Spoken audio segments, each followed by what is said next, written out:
पहले आप एग्जाम देने जाइएगा एसएसटी के, तो एसएसटी में ऐसा ही क्वेश्चन आपको देखने को मिलेगा। जो पेपर में ना, पेपर में एग्जाम देने जाइएगा तो ऐसा ही क्वेश्चन देखने को मिलेगा। एग्जाम में एसएसटी के एग्जाम में 80 नंबर के एग्जाम रहेंगे, जिसमें 40% माने समझे कि 80 नंबर में 40 को ऑब्जेक्टिव रहेगा, है ना। देखोगे सबसे पहले देखेंगे कोयला किस प्रकार का संसाधन है, तो कोयला अनवकरणीय नंबर ऑप्शन है, बी नंबर नवकरणीय है कि सी नंबर जैव है कि डी नंबर अजैव है। तो याद रखिएगा अनवकरणीय। अनवकरणीय का अर्थ हुआ कि जमीन से लाखों वर्ष पूर्व जो निकलेगा, एक बार निकलने के बाद जो नाश हो जाएगा उसी को अनवकरणीय संसाधन, जैसे कोयला, पेट्रोल, डीजल, ये सब अनवकरणीय संसाधन होता है। सोपानी कृषि किस राज्य में प्रचलित है? सोपानी है ना, सोपानी माने सूप की तरह। तो याद रखिएगा हरियाणा है कि पंजाब में बी नंबर की, बिहार के मैदानी है कि डी नंबर उत्तराखंड।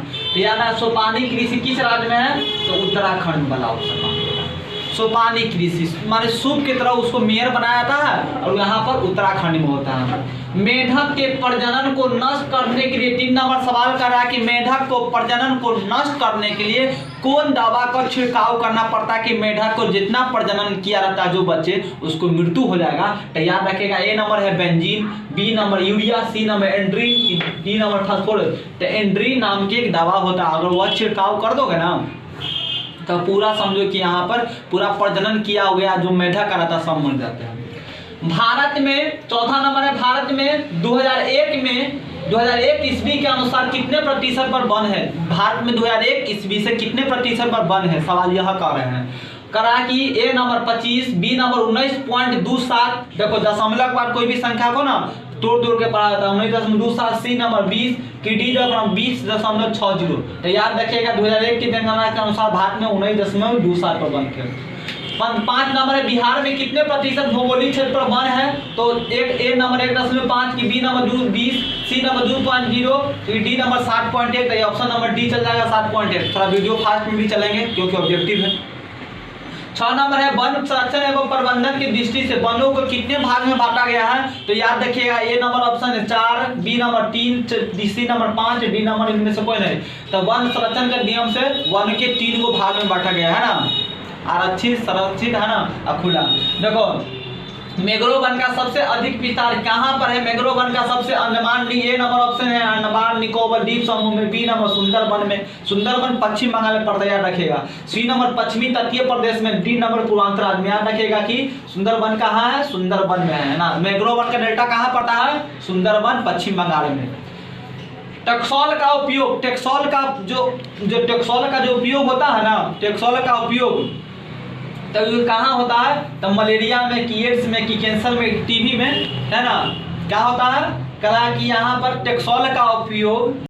9 नंबर सवाल कर रहे हैं कि भारत में सबसे बड़ा लोह उत्पादक स्थान है, भारत में सबसे ज्यादा लोहा कहाँ बनता है? तो option number A Karnataka, B number Goa, C number Orissa, D number Jharkhand. तो याद रखेगा झारखंड है ना। लोहा में सबसे पूछेगा, लोहा में तो कर्नाटक, कोयला में पूछेगा तो झारखंड, और यहाँ पर खनिज में पूछेगा तो उड़ीसा, है ना। और कहेगा कि चाय पत्ती में तो असम, याद रखिएगा। और चावल में पूछेगा, चावल में तो पश्चिम बंगाल। देखो 10 नंबर सवाल करा कि किस राज्य में खनिज तेल का विशाल भंडार अधिक है? किस राज्य में तेल का भंडार सबसे अधिक है? तो याद रखिएगा असम, राजस्थान है, बिहार है, तमिलनाडु। तो असम में ज्यादा है। भारत में प्रथम तेल शोधक कारखाना कहाँ है? मथुरा में है कि बरौनी में है कि डिगबोई में कि गुवाहाटी में? याद रखिएगा डिगबोई में सबसे ज्यादा प्रथम, भारत के प्रथम तेल शोधक कारखाना लगाया गया था डिगबोई में। मुंबई हाई क्यों प्रसिद्ध है? मुंबई में क्यों प्रसिद्ध कहा गया था? कोयले के लिए है, बी नंबर तेल शोधक कारखाना के लिए, सी नंबर खनिज तेल के लिए, डी नंबर परमाणु शक्ति के लिए। नहीं, मुंबई हाई तेल शोधक, तेल का शोधक होता है यहाँ पर तेल। मुंबई समझो कि यहाँ पर समुद्र से तेल को निकाला जाता है। दक्षिण भारत की सबसे बड़ी नदी घाटी परियोजना कहा गया है? तुंगभद्रा, श्रावस्ती, चंबल, हीराकुंड। तो दक्षिण भारत के सबसे बड़ी नदी घाटी परियोजना को कहा गया तुंगभद्रा, ए नंबर ऑप्शन। यूरेनियम का प्रमुख उत्पादक स्थल है डिगबोई की झाड़िया की घाटशिला की जादूगोरा। तो याद रखेगा जादूगोरा यहाँ पर क्या यूरेनियम का प्रमुख घटन क्या है? जादूगोरा। चावल कौन फसल है? याद रखेगा खरीफ है कि रबी है कि जायद है, में से कोई नहीं। चावल कौन फसल? याद रखेगा चावल, है ना। चावल खरीफ फसल है और रबी फसल में दाल दलहन आता है ना, जिसका अक्टूबर नवंबर में बाव होता है और मार्च अप्रैल में काट ली जाती है रबी फसल को, है ना। इस प्रकार याद करोगे। चावल कौन फसल हो जाएगा तो खरीफ। निम्नलिखित में से कौन उद्योग कृषि पर आधारित नहीं है, तो याद रखिएगा सूती वस्त्र की, सीमेंट की, चीनी की, जूट, तो याद रखिएगा बी नंबर ऑप्शन है सीमेंट। पक्की सड़कों की लंबाई में देखो, पक्की सड़क है ना, भारत की कौन राज्य में समझ रहा पक्की सड़क है, माने पक्का है ना, पक्का समझो कि यहाँ पर है ना, कहेगा तो आंसर हो जाएगा बिहार की, महाराष्ट्र की, तमिलनाडु की, केरल, तो महाराष्ट्र में आंसर हो जाएगा। एनोर पतन किस राज्य में, एनोर पतन है ना, एक गुजरात में है कि गोवा में कि तमिलनाडु में कि कर्नाटक है, यहाँ ऑप्शन नंबर सी हो जाएगा। एनोर पतन है ना, तमिलनाडु में है। एनोर पतन कहाँ है, तमिलनाडु में। कांवर झील कहाँ स्थित है, कांवर झील देखो, कांवर कहेगा तो ए नंबर ऑप्शन का रहा कि Vaishali, B number Darbhanga, C number Begusarai की, डी नंबर कटिहार। तो कांवर झील कहाँ पर है, बेगूसराय कहाँ पर है, बेगूसराय। अब कुशेश्वर स्थान पूछेगा, कुशेश्वर स्थान कहाँ है, तो दरभंगा। क्या बोलोगे, दरभंगा, लिख लेना है दरभंगा। बिहार में रज्जू मार्ग कहाँ है, गया की, सीतामढ़ी, राजगीर की, बांका, तो ऑप्शन नंबर सी हो जाएगा राजगीर। बिहार में रज्जू मार्ग को कहा गया है राजगीर, ऑप्शन नंबर सी।